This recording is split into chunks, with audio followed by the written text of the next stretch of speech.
बिस्मिल्लाहिर्रहमानिर्रहीम। अस्सलाम वालेकुम नाज़रीन, आप यूट्यूब चैनल देख रहे हैं। मैं इमरान खान हूँ। इससे पहले कि मैं आपको इंटरनेशनल ख़बरें बताऊँ, यहाँ पे एक फड्डा पड़ गया है और वो ये है कि जंगबंदी के 12-14 घंटे के अंदर ही अमेरिका ने, वाइट हाउस ने, डोनाल्ड ट्रंप ने, JD वेंस ने, इन्होंने एक स्टेटमेंट दिया कि लबनान इस जंगबंदी में शामिल नहीं है।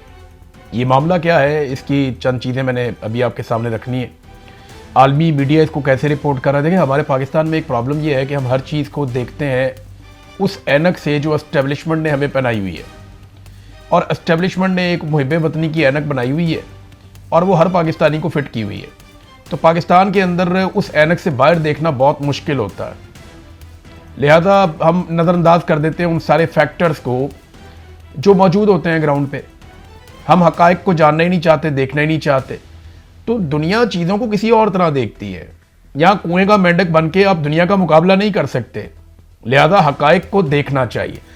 लेकिन पहले मैं इमरान खान साहब की जो जेल में सिचुएशन है वो, और इमरान खान साहब ने एक बड़ी अनाउंसमेंट की है, क्योंकि आज 9 अप्रैल है और आज की रात इमरान खान साहब की हुकूमत गिराई गई थी। मैं, साबिर शाकिर साहब, मोईद पीरजादा, शहीद अरशद शरीफ और चंद दीगर सहाफ़ी हम मौजूद थे उस दिन वज़ीर-ए-आज़म हाउस में। हमने बहुत सारी चीज़ें देखी, हम उनके विटनेस हैं, हम उसके बारे में तज़किरा करते भी रहे हैं। लेकिन इस वक्त उस वज़ीर-ए-आज़म को जिसको निकाला गया ज़बरदस्ती रजीम चेंज ऑपरेशन के ज़रिए से, उसको जेल में डाला हुआ है। पहले ज़रा मैं उनकी सिचुएशन आपको बता दूं, क्योंकि सलमान सफदर को मौका मिला एक मरतबा फिर इमरान खान को मिलने का। गुज़िश्ता चंद महीनों में एक ही आदमी को इमरान खान से 2 मरतबा मिलने का मौका मिला, और वो सलमान सफदर साहब हैं जो इमरान खान साहब के वकील हैं। उनके अलावा इमरान खान से किसी की मुलाकात होने नहीं दी जा रही। अब सलमान सफदर जो बैरिस्टर हैं वो क्या कहते हैं इमरान खान साहब से मिलने के बाद? उन्होंने कहा जी कि इस्लामाबाद हाई कोर्ट के अहकामात की रोशनी में अडियाला जेल के हुकाम ने 4 माह के तातुल के बाद आज सपहर 3 बजे जनाब इमरान खान साहब से मुलाकात की सहूलत फराहम की।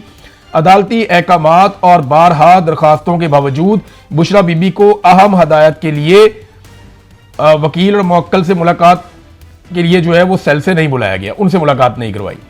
मुलाकात 60 मिनट तक इमरान खान से जारी रही, जिसमें खान साहब को अलकादर ट्रस्ट केस समेत तमाम कानूनी मामलात पर जामे ब्रीफिंग दी गई। मजमूई तौर पर खान साहब अच्छी सेहत में हैं, बुलंद हौसले और पहले की तरह गैर मामूली तौर पर मजबूत नजर आ रहे थे। ताहम उनकी आंख की तकलीफ बदस्तूर बरकरार है, जिसकी वजह से बिनाई में शदीद दुश्वारी है और बहुत मामूली बेहतरी आई है। 2 हफ्ते में मजीद इलाज किया जाएगा। अच्छा, इसमें आप ये बात ज़हन में रखें कि इमरान खान के वकील ने कहा कि 2 हफ्ते के बाद इमरान खान साहब की आंख का मजीद इलाज होगा, यानी मे बी और इंजेक्शन लगाए जाएं और ट्रीटमेंट किया जाए। दूसरा, जो बेहतरी इमरान खान साहब की आंख के अंदर आई है वो बहुत मामूली है, और वो ये भी कह रहे हैं कि इमरान खान साहब को देखने में दुश्वारी है और आंख में जो तकलीफ है वो बदस्तूर बरकरार है। ये बड़ी तकलीफ दे सिचुएशन है। एक आदमी कैद तन्हाई में है, उसको सहूलतें नहीं हैं, फैमिली को मिलने नहीं देते, दुनिया से उसको काट कर रखा हुआ है और उसकी आंख में शदीद दर्द भी है। फिर उसका इलाज भी उसके ज़ाती मुआलिजीन से नहीं करवा रहे। फिर ये भी नहीं पता चलता कि उसको ये बीमारी लगी कैसे, ये इतने क्लॉट्स ब्लड में बने कैसे। बहुत सारे सवालात हैं जो इमरान खान साहब की फैमिली बार बार उठाती है। इन सवालों के जवाब हमारे पास नहीं है और सरकार इन सवालों के जवाब देना नहीं चाहती। इमरान खान तक किसी की एक्सेस नहीं है। उनकी फैमिली सवाल लेकर कभी अदालतों में जाती है, कभी सड़कों पे आती है, लेकिन इन सवालों के जवाब किसी के पास नहीं है। जिनके पास हैं वो डिठाई पे उतरे हुए हैं। इमरान खान साहब ने अलकादर केस के हवाले से नहायत वाज़ेह हदायत दी और जमानत की दरखास्तों पर दलाइल देने और मेरिट पर फैसले की इस्तदा करने पर जोर दिया। खान साहब और उनकी एहलिया को तकरीबन 24 घंटे तन्हाई में रखा जा रहा है, जो कि किसी अजियत से कम नहीं है। उन्हें किताबों, टीवी, खानदान या वकला तक रसाई मुयसर नहीं है। वैसे कोई आदमी इतनी सख्त जेल कैसे काट सकता है, ये बहुत मुश्किल है। और इमरान खान साहब ने कहा था, अपने लोगों से वादा किया था कि मैं जेल काटूंगा, मैं तकलीफ बर्दाश्त करूंगा, मैं सौदेबाजी नहीं करूंगा। ये इमरान खान ने कहा था, तो इमरान खान ने अपना वादा पूरा किया है। लेकिन इमरान खान ने पाकिस्तानियों से, अपने लोगों से वादा लिया भी था। बदकिस्मती से वो वादा अभी तक तो पूरा नहीं हुआ।